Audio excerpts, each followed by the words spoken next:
बिस्मिल्लाहिर्रहमानिर्रहीम। Present perfect tense. Present आप जानते हैं हाल को कहते हैं ना, ज़माना हाल प्रेजेंट। पास्ट होता है गुजरा हुआ और प्रेजेंट हाल को कहते हैं। परफेक्ट, परफेक्ट किसे कहते हैं? जो चीज़ परफेक्ट हो, यानी जो चीज़ मुकम्मल हो चुकी हो, मुकम्मल हो, कंप्लीट हो। टेंस, टेंस किसे कहते हैं? ज़माने को कहते हैं। अच्छा, प्रेजेंट का हम ये तीसरा टेंस पढ़ रहे हैं ना, प्रेजेंट का तीसरा टेंस आगे जाके हम पढ़ेंगे, चूंकि इसमें वर्ब के फॉर्म्स भी इस्तेमाल होती हैं। तो प्रेजेंट का तीसरा टेंस है, वर्ब की भी तीसरी फॉर्म इस्तेमाल होगी। आप प्रेजेंट का तीसरा कर लें, पास्ट का तीसरा या फ्यूचर का तीसरा जब आप पढ़ेंगे उसमें वर्ब की थर्ड फॉर्म इस्तेमाल होगी, तीसरी फॉर्म इस्तेमाल होगी। ले जी, यही एक फार्मूला है कि जिसकी मदद से आप जिंदगी भर जो बात कही गई है कि जिंदगी भर आप टेंसेस नहीं भूलेंगे इंशाल्लाह, वो यही एक फार्मूला है कि टेंसेस टोटल कितने हैं? 12 है ना। 12 में से 6 तो मैंने कल बता दिए थे कंटिन्यूस वाले में, लेक्चर में, कि जहां पे भी कंटिन्यूस आए, 6 तो कंटिन्यूस होते हैं। कंटिन्यूस में कौन सी फॉर्म आएगी?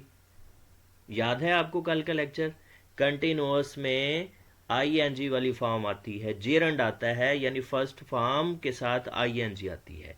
6 तो वो गए, आपको वर्ब की फॉर्म याद होगी। और उसके बाद 3 ये हो गए। जो भी आप पढ़ेंगे ना, तीसरा पढ़ेंगे तो वर्ब की कौन सी फॉर्म इस्तेमाल होगी? तीसरी, तीसरी होगी। ले जी, 6 और 3 कितने हो गए? 9 आपके टेंस कवर हो गए। जब आपने प्रेजेंट डेफिनेट पढ़ा था, प्रेजेंट डेफिनेट पहला है तो फॉर्म भी कौन सी आएगी? पहली आएगी। कितने टेंस हो गए मुकम्मल? 10 हो गए आपके। चलें जी, आगे हम पढ़ते हैं। इंग्लिश में इसकी पहचान है कि कंप्लीट एक्शन कोई होता है, यानी कोई भी काम, एक्शन काम को कहते हैं ना, कोई भी काम जो कंप्लीट हो जाए, यानी ज़माना हाल में, मौजूदा ज़माने में मुकम्मल हो जाए, डन हो जाए, जिसको कहते हैं डन हो गया जी, कहते हैं ना डन हो गया, हो चुका है। उर्दू में पहचान क्या है? काम का मुकम्मल हो जाना, या चुका है वगैरह उसमें आ जाता है, या गया है भी कह सकते हैं अलिफ और उसके साथ, यानी अगर आप चुका है कह लें, या अगर गॉन की बात करें तो लफ्ज़ गॉन, GON, गॉन, उसके मुताबिक अगर आप कहें तो वो जा चुका है या चला गया है, चले गए हैं। गॉन को समझ लेना, पहले आप गॉन के हिसाब से समझ लें। जा चुका है या चला गया है, यानी आप चुका है वगैरह या फिर गया है, इस तरह के अल्फाज आपको प्रेजेंट परफेक्ट में मिल सकते हैं। लेकिन ज़्यादातर आप निशानी जो है इसकी पहचान इंग्लिश के हिसाब से रखें कि काम मुकम्मल हो जाए ना, जो उसको आपने प्रेजेंट परफेक्ट टेंस में आपने लेके आना है फिक्रों में। सबसे पहले अफर्मेटिव सेंटेंसेस होते हैं। अफर्मेटिव सेंटेंसेस को आपने पॉजिटिव सेंटेंसेस भी कहते हैं, लेकिन ज़्यादा लफ्ज़ जो मुनासिब लफ्ज़ है ना, मौजू है, अप्रोप्रिएट वर्ड है, वो अफर्मेटिव है, पॉजिटिव नहीं है। तो ज़्यादा अच्छा यही है कि आप अफर्मेटिव कहा करें। अफर्मेटिव सेंटेंसेस का मतलब सादा फ़िक्रे, मुस्बत फ़िक्रे, यानी इसमें नफ़ी नहीं होती, इसलिए इसको मुस्बत कहा जाता है, सादा फ़िक्रे होती है। अच्छा, आपको याद हो जब हमने प्रेजेंट शुरू किया था ना, मैंने बताया था प्रेजेंट इंडेफिनिट, आपने ही, शी, इट और सिंगुलर नाउन, इनका एक सेट जेन में रखना है। ये चारों को आपने इकट्ठा जेन में रखना है।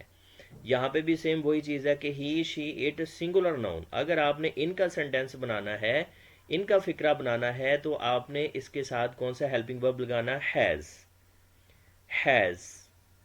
और उसके बाद अगले जो होंगे आई, वी, दे, यू, इनके साथ कौन सा आएगा? Have, have. इन चारों के साथ आई, वी, दे, यू, दे ज्यादा लोगों को शो करता है ना। तो वर्ब की कौन सी फॉर्म होगी जी? वर्ब की फॉर्म पहले बताई जा चुकी है कि हम प्रेजेंट का तीसरा पढ़ रहे हैं, तो वर्ब की भी कौन सी फॉर्म आएगी? तीसरी आएगी। ही हैज वर्कड, वो काम कर चुका है, उसने काम कर लिया है, ऐसा भी कर सकते हैं।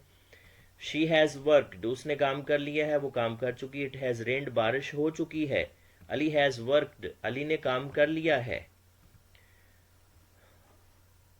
आई हैव वर्कड, मैंने काम कर लिया है या मैं काम कर चुका हूँ। वी हैव वर्कड, हम काम कर चुके हैं या हमने काम कर लिया है। दे हैव वर्कड, उन्होंने काम कर लिया है, वो काम कर चुके हैं। यू हैव वर्कड, तुमने काम कर लिया है या तुम काम कर चुके हो। नेगेटिव सेंटेंसेस बताने की ज़रूरत है ही नहीं। कल हमने पढ़ा था भाई, अगर आपको अफर्मेटिव सेंटेंसेस बनाने आ गए ना, अफर्मेटिव सेंटेंसेस, नेगेटिव और इंट्रोगेटिव की आपने टेंशन ही नहीं लेनी। नेगेटिव और इंट्रोगेटिव किस तरह? हेल्पिंग वर्ब के फौरन बाद नॉट लग जाएगा तो कौन सा बनेगा सेंटेंस? नेगेटिव बनेगा। अगर आपने हेल्पिंग वर्ब को उठा के शुरू में ले आए तो कौन सा बनेगा? इंट्रोगेटिव बनेगा। इसी से ही आगे वो बनते हैं दूसरे इंट्रोगेटिव। चले हम पहले नेगेटिव को देखते हैं। ही हैज नॉट वर्कड, उसने काम नहीं किया है। शी हैज नॉट वर्कड, उसने काम नहीं किया है। इट हैज नॉट रेन्ड, बारिश नहीं हुई है। नहीं हुई है। Ali has not worked, Ali ने काम नहीं किया है। आई हैव नॉट वर्कड, मैंने काम नहीं किया है। वी हैव नॉट वर्कड, हमने काम नहीं किया है। दे हैव नॉट वर्कड, उन्होंने काम नहीं किया है। यू हैव नॉट वर्कड, तुमने काम नहीं किया। ले जी, इंट्रोगेटिव कैसे बनते हैं? अच्छा, ये लफ्ज़ इंट्रोगेटिव, इसको पढ़ना, इंटेरोगेटिव नहीं है, इंट्रोगेटिव, सवालिया।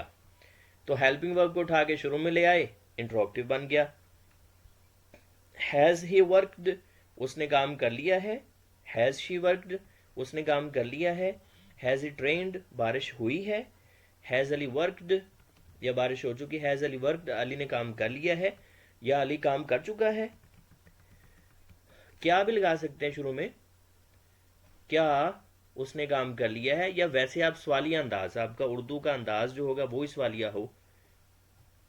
क्या उसने काम कर लिया है, क्या उसने काम कर लिया है, क्या बारिश हो चुकी है, क्या अली ने काम कर लिया है या अली काम कर चुका है। हैव आई वर्कड, क्या मैंने काम कर लिया है।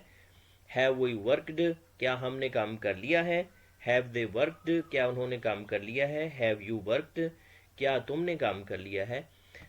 ले जी, इसकी रिकॉर्डिंग आपको पता है कि YouTube पे भी अपलोड कर दी जाती है, लेकिन अगर आपके पास ये YouTube या किसी और सोशल मीडिया ऐप्स की वो है नहीं है, फैसिलिटी नहीं है, तो आप नंबर नोट कर लें। नंबर पे मुझे मैसेज करके आप मुझे व्हाट्सएप मैसेज करें तो आप इसकी रिकॉर्डिंग मंगवा सकते हैं। 0315 7235 163।